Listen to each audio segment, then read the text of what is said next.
The federal raid on John Wiley Price's home and offices netted nearly $500,000 in cash and expensive jewelry. It's all detailed in newly unsealed court documents from the corruption investigation focusing on the longtime Dallas County Commissioner. And it's everything Fox 4's Sean Rabb first reported last June and more. When federal agents carried out raids at the office of Commissioner John Wiley Price and his Oak Cliff home, as well as the home of his assistant Daphne Fain, he told us, I have no idea what this is all about. I've seen the search warrants, and that's as far as it goes. In a 129-page complaint, the government asserts Price and assistant Fain conspired to commit money laundering, engage in monetary transactions in property derived from specified unlawful activity, bankruptcy fraud, and theft or bribery concerning programs receiving federal funds. From Price's home, we know the government has seized $229,500 and another $230,000 from profits received for selling land on Grady Niblo Road in southwest Dallas. In an FBI affidavit, Agent Don Sherman writes, Price has been accumulating assets far beyond his disclosed means to save and or pay for since at least 1995.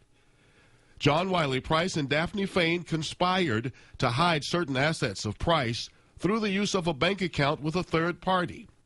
And he says that Price, Karen Manning, and others used Millennium 2000 Art Gallery to conceal income from money solicited from persons and companies with business matters at Dallas County, as well as to conceal the conversion to personal use of campaign funds.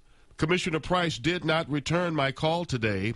Attorneys for Price and Daphne Fain still taking in the government's evidence. Sean Rabb, Fox 4 News. To talk more about this, we've brought in Matt Yarbrough, a former federal prosecutor, so he knows how all this works. Let's first talk about, Matt, the timing. We mentioned it's been a year, and now it's unsealed. How did that all go down? Well, think about this.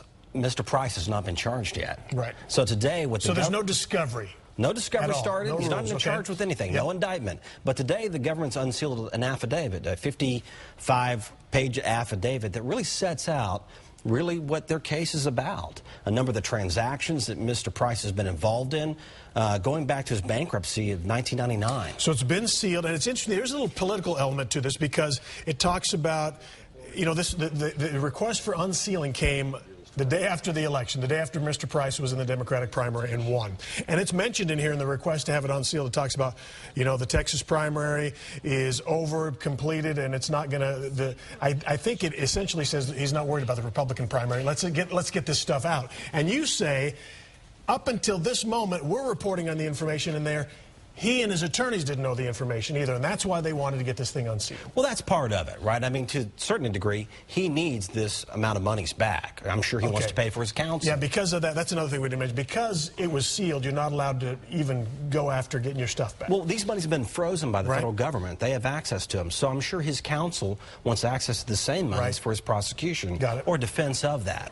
So for right now, besides getting the monies back, it's also about what does the government know? Yeah. Because the government has been telling the court, well, we need to keep it. We need to keep it. The court finally said, you need to tell me why. And today, the government laid out a major portion of its case, but not all of its case.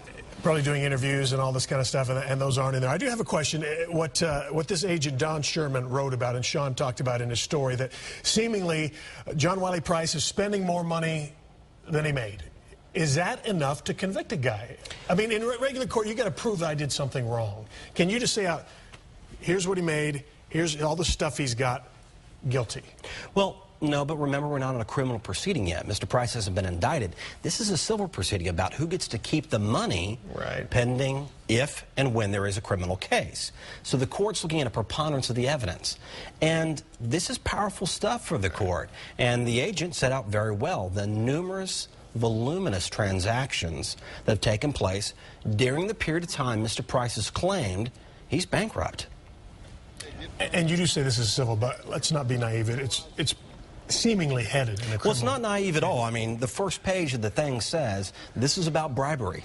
Okay, and that's what's coming. This is what's down the road. This is about money laundering. Remember, these are the predicates the government uses in order to seize funds during the pendency of an upcoming potential criminal case should charges become forthcoming. All right, let's talk about something else. Is there any doubt that John Wiley Price is the big fish here? When the government goes after politicians and stuff, you know, is he the big fish, or they're not going to use him and his testimony to get somebody else? Well, as a former prosecutor, that's the way it looks to me. He's the big fish. What they're doing here is there are a number of people around Mr. Price who they believe are using different corporate entities, individuals, real estate transactions, vehicles, in order to take what they believe are criminal proceeds of a bribery per se, and then taking those monies and laundering it through these other transactions to so-called cleanse it. You say that there's other people. Do you think the government is trying to interview these people? Those people are subject to, not subject,